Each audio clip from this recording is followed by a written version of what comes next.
The Square Ball Podcast. Well, the court is in session now, in association with Levi Solicitors.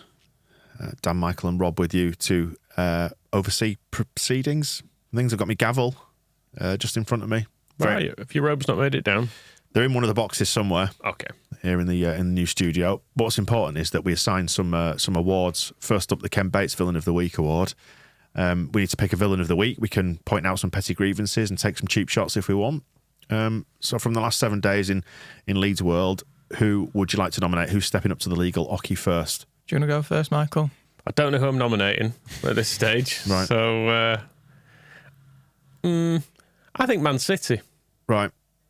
Just fuck off, eh? Yep. The case rests. Just stop being... Look, you can't have every good player.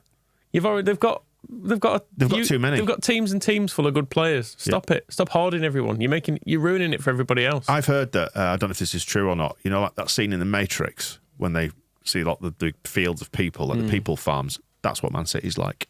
I mean, it genuinely is if you see their academy. It's huge. It's a right sprawling beast of a thing. I know because I was looking at it compared when we were going to move to the Matthew Murray site. I was comparing the size of the Man City academy to what that was going to be, and I was like, that's not big enough. No. We need more room. Have you been on Google Street View again? Always. Google Street View, Google Aerial View. Just doing a bit of research. Spend a lot of time on there, don't Seeing you? if I can see Lingel Hart on there moving around.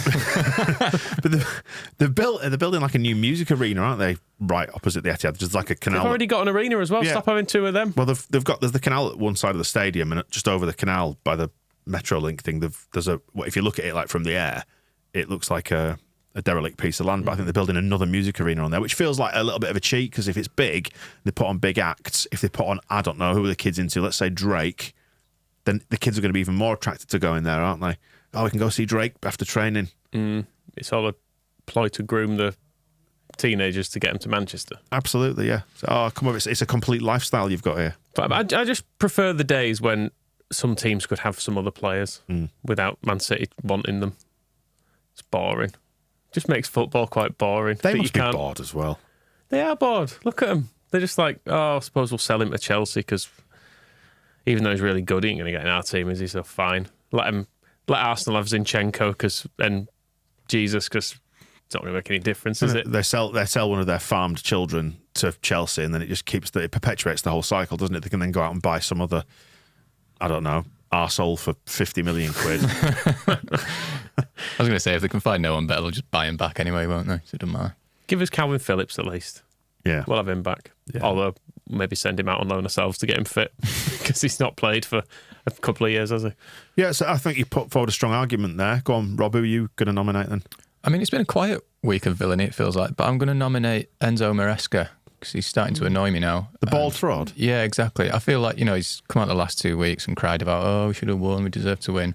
Well, you didn't win, mate. And I think if he had any self-respect, he would just come out and say, look, I'm a bald fraud, so don't listen to anything I say. And that would make life much better, I think. Okay. Some strong arguments there. We'll decide maybe between them or any of the other candidates who have been sent in by RTSB Plus members as well. We can take some cheap shots. We can decide who's getting what badge pinned to their lapel here as we go through them. Who have we got? Let's have a look. I mean, the referee's called Josh Smith. I looked him up. And Joe Edwards, kind of for the same thing, because I feel like one of these could have meant the other one didn't have to be nominated. But Joe Edwards came on and kept trying to injure people, and the ref sort of let him. So those two as a combination. Although I look back, actually, Josh Smith, the dickhead ref, who did score a 2.73 out of 10 in this, which is below the season average.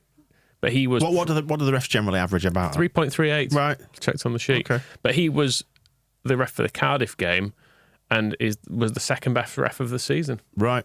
In that game, so apparently. His performance is dropping, so they don't need that being PG, MOL. They don't need to do the rating the refs and sending people to check up on them and watch them and score, and we've done it. Yeah.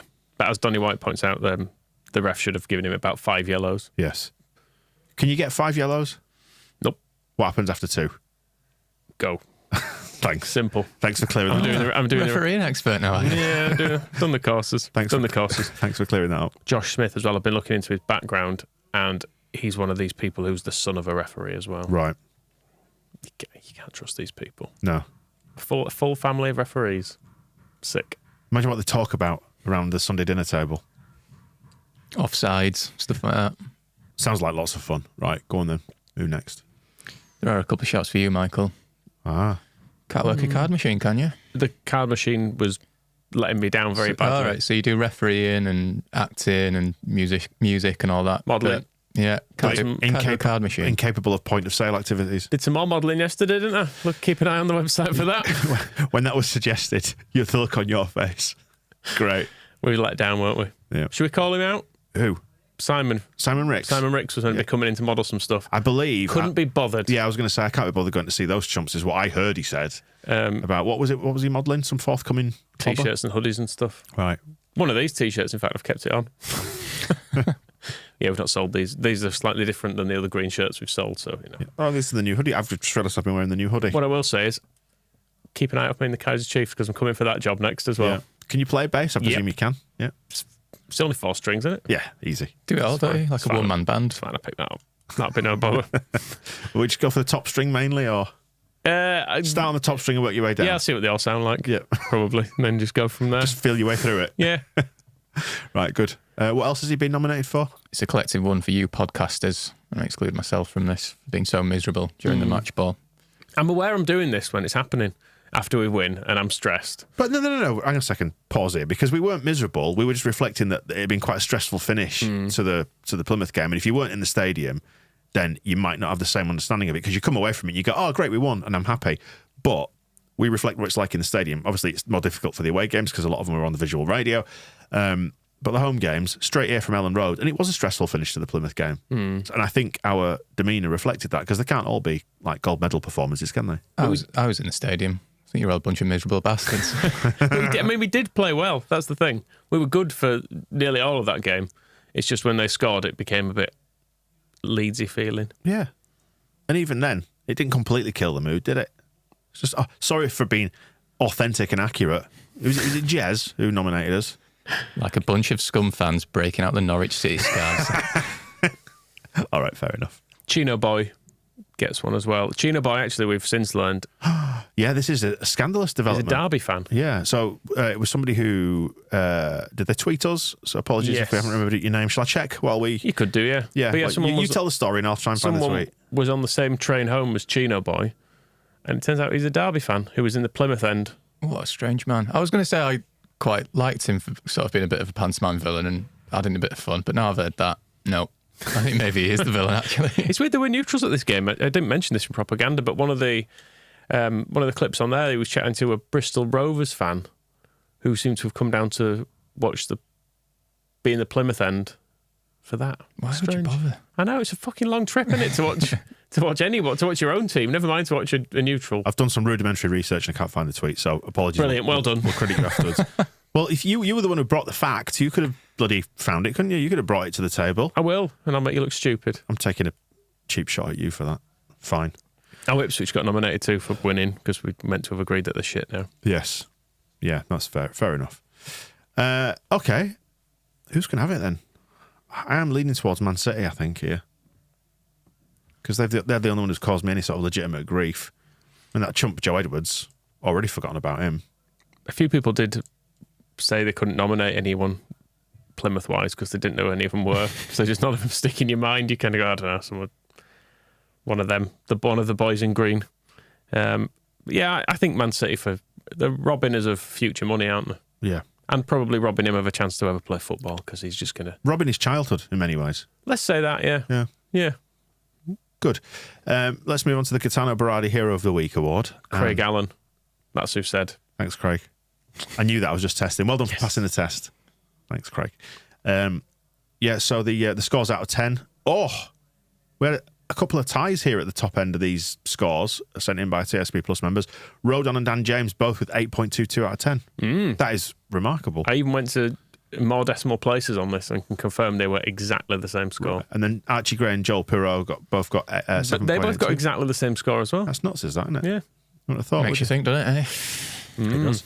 So yeah, some decent scores all round there. Joel Pirot basically scores badly unless he scores a goal, doesn't he? Seems to be the pattern. But Keep scoring and he's fine. Yeah, it's the easiest way of doing it. We feed that into the supercomputer, which shows us that Crescencio Somerville is our current leader at the top of the Player of the Year award. It's tight, though. Scoreboard, yeah, 7.35 out of 10 average so far, with Ethan Ampadu on 7.31 and Dan James 7.19, looking to retain his Player of the Year crown from last year after his year on loan at Fulham. James Rutter and Rodon are all just slowly climbing up the league. So it's good. It's nice to look down this and see kind of halfway down the list and see players who I generally think have played well this year, because halfway down the list last year were people like, Brendan Aronson, who you were like, isn't he terrible? Isn't he terrible? How is he fifth on this list still? But now everyone's quite good on it. I feel like nice. Cody Drame's got a long way. It's a lot of work to do to try and win this, because he is currently bottom with 2.13 out of 10 based on one appearance. Being managed by Wayne Rooney's not going to help either, is it? No. Unless he does help to take Birmingham down, in which case he might win this by default, because that'd be funny.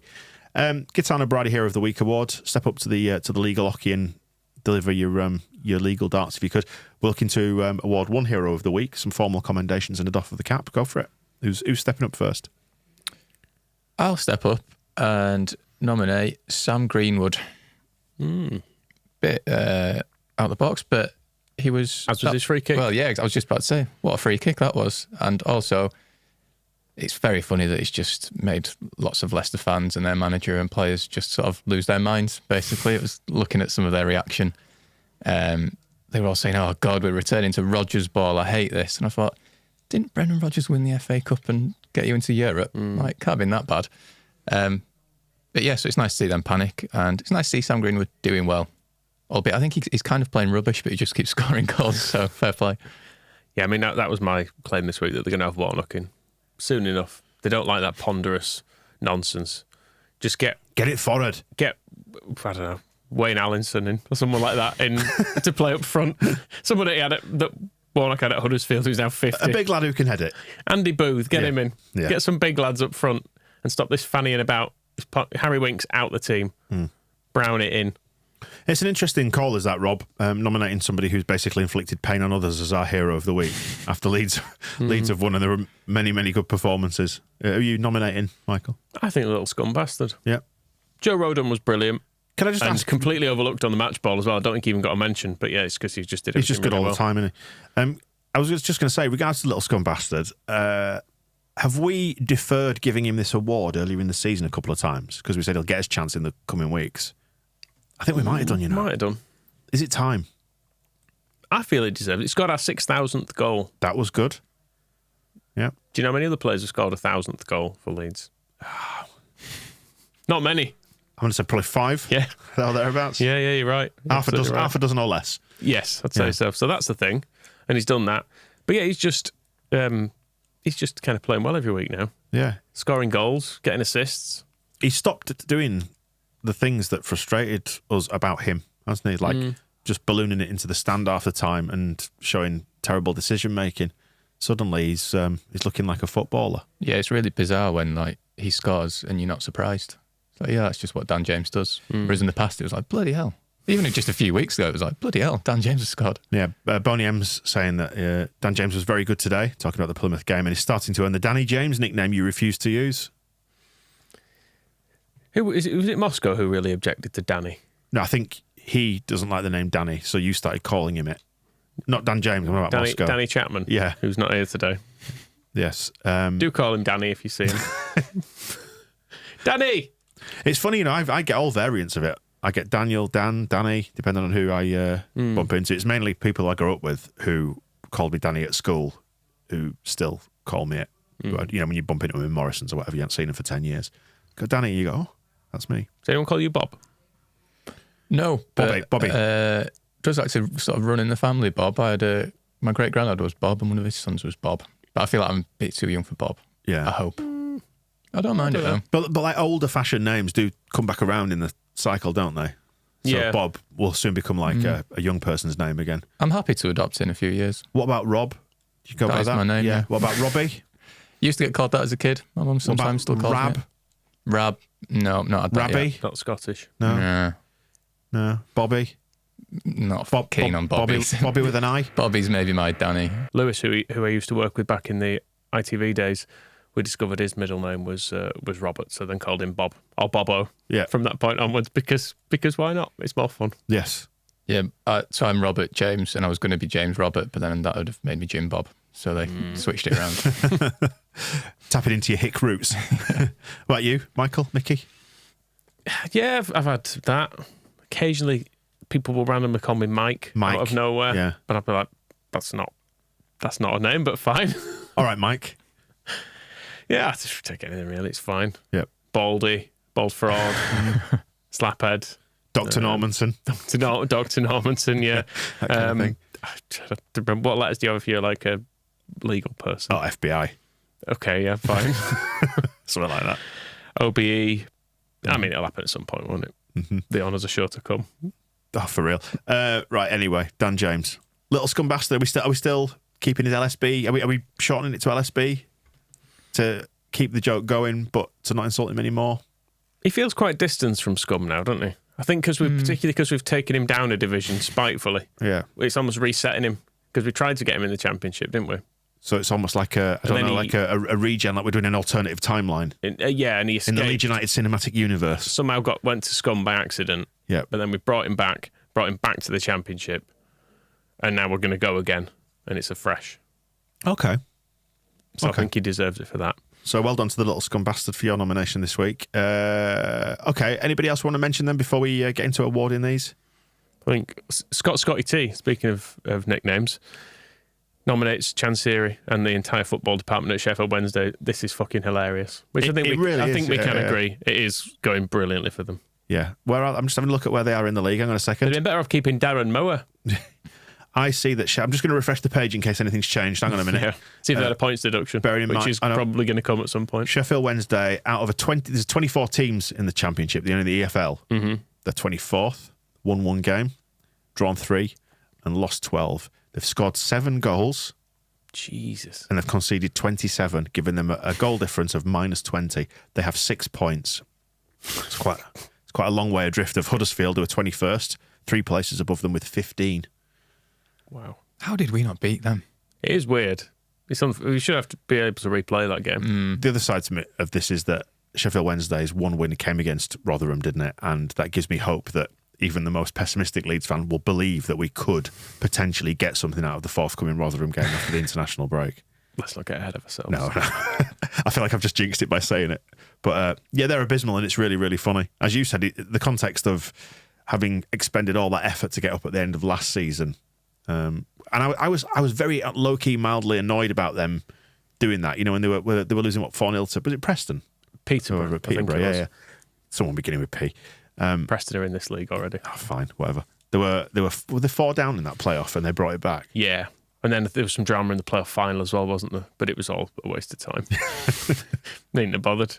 They didn't realise the joke was on them long term. It was just one of those things. It was like, yeah, we wait till next season. You're gonna get to watch this fall apart over. You've had a nice not 90 minutes, but 9 months. You've had a nice day out at Wembley, and it's going to be completely ruined by the whole year ahead. Football's great, isn't it? When it's not you. Oh God, when it's not us. When it's not you. Who else wants a mention? Young Archie Gray. I see he gets a few nominations from people. Are we formally commending young Archibald? Yeah, just being good in that. Mm-hmm. Oh, he did a dummy in the first half, which their player fell for. And I think if Rasmus Christensen had seen that, his head would have exploded. It was just so good. He's really good, isn't he? Yeah. The nation of Wales gets some love from Philip. Is Philip Welsh, do we know? Who can say? Mm-hmm. Who can say? But I'll let you read the Welsh bit at the end. But yeah, pulling our season together with Rodon Ampadu, James, and Tyler Roberts, wherever he may be. He's at Birmingham still, isn't he? Is he playing? God He's knows. not, is he? It says a lot that my dad said, you know, when we were... when we played... Have we played QPR yet this season? Yes, they were shite. We beat them at home. Yeah, we played... That's when you probably... Your memory has erased it because of the horror tackle on Pat Bamford. Ah, yes. Yeah. No, the QPR game, I think the conversation I had with my dad that game was, he was like, is Tyler Roberts on the bench for them? I was like, Dad, he's at Birmingham. Is he? It's like, yeah, he was on loan here last year, but now he's gone to Birmingham. He's played 1 game for Birmingham, it seems. Is he injured by any chance? Must be. Yeah. He's one of those... Bielsa probably broke him, didn't he? Let's be honest. Well, he was broken when he got here, wasn't he? Oh, that's true, yeah. Just tapping back into your expertise, Boney M again wants to put a shout out. Is this? We'll go for doff of the cap for this for the lady at Ellen Road who behind Boney M shouted either get it in the box or get it out the box, depending on the circumstances. That's more Jesse Marsh, is that? Well, it sounds like one of your football It's where the goal is. training coaches. So if you get it in theirs, you're near the goal. Yep. If it's not in ours, it's not near our goal. So I wondered if you were sat in front of me at the game because someone, when it was still 0-0 in the first half, just shouted, "Play better." Yeah, I agree with that, man. yeah. That was what Frank Lampard used to say as well, wasn't it? That was his method for getting teams to play better and just be better. you just be better is how I'm good. And if they're stressed, just tell them not to be. Mm-hmm. So yeah, these are all things that can work. We get another mention here. Actually, I think are we going to give ourselves a doff of the cap, or is this going to be a formal commendation? We'll let you decide. Andrew Dentman, thanks us for pointing out that Asda are no longer owned by Walmart. I didn't know that because I was behind the curve on my supermarket news. The big four. They're the big four, aren't they? In this country, yeah. Although I believe that Aldi have grown now to such an extent they're in the top four, I think, size wise. Which is mad, isn't it? But yeah, Tesco, Sainsbury's, Morrison's, Asda. There you go. The big four. The big four. Yeah. Anyway, I'm more of a little Aldi Home Bargains. Does that fit? That's kind of a supermarket, isn't it? Yeah, a floating voter. You pick up the bargains. That might be big three.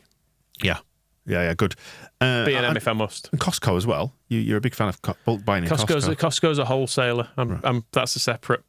Yeah. That's just on its own. But you do go there for groceries, don't you? Like I do. Yeah. You bulk buy. So yeah. Get your chicken Kievs from there, don't you? Oh, the chicken Kievs are fucking great. Are they good? And the spicy chicken tenders as well. Yeah. Just got to buy 400 at a time, but yeah. You know. I think you get a dozen Kievs, which isn't too bad. Still a lot. You need too many chicken Kievs You need to buy a big at one freezer. time. You do need a big freezer. How often do you eat chicken Kievs? What 3 times a week? Well, breakfast every day. Yeah. So a chicken Kiev. Just kick off that garlic. Get the day off to a flyer. If you like garlic as well, the gyozas are very nice as well. Them, of course, your little dumplings. Yes, the little parcels of joy. Yeah, very excellent. nice. Right, okay then. Might go now. bring back a gross of gyoza. We'll start eat them in here like Cool Hand Luke eating the eggs. They are frozen. Air fryer in the studio. Well, we have spoken about this. There are plugs around the building. We could install an air fryer. It would probably contravene our lease, but you know, who's going to know? If we dangle it out the window on an extension, I think that's absolutely fine. Leave it out in the rain. Right. Is it going to be the little scum bastard who's having it this week or Sam Greenwood? It's not Sam Greenwood, is it? He's done all right, but little scum bastard's made me happy this week. Yeah, I think so. Sam Greenwood needs to do it more. When do they play Ipswich? If he can do it again against Ipswich, then he wins it. Well, I can reveal that is happening on the 9th of December. So soon. Okay. Yeah. And then they've got the return fixture mid-April. So that'll be exciting, won't it? 9th of December, which is when we play Blackburn Rovers. Yeah. With our Big away day. 7,800 allocation or whatever it is. 7337. I noticed because it was palindromic. Ah, nice. 7337. Yeah, that's good, isn't it? Although it doesn't sound like there's a reciprocal price agreement, so their 3 fans who will make it to Ellen Road will be paying about 47 quid. It's a very long way. Little Scum Bastard, congratulations on being our hero of the week. Do keep it up. He's a good boy, isn't he, really? He is. He's lovable, isn't he? His little cheeky face. That wraps it up for this one then. We'll say thank you for joining us on this. Quick reminder, go to thesquareball.net/vote before Monday the 20th of November and go to question 8 if you could. Club Podcast of the Year. Vote for us. I mean, you don't have to, actually. You could vote for the Newport one if you want. But I'd prefer it if you went for us. We'll have a nicer time in London if we win, won't we? They beat us once, didn't they, as well? Yeah, everyone I've met from Newport's been dead sound, to be fair. So if you want, I don't know, if you want to vote for them. I'm not going to the Oz do, so. You were invited, to be clear. If people are thinking we bullied you. No, I just don't want to go to London or wear a suit, so. Fair enough, yeah. We'll catch you soon. The Square Ball Podcast.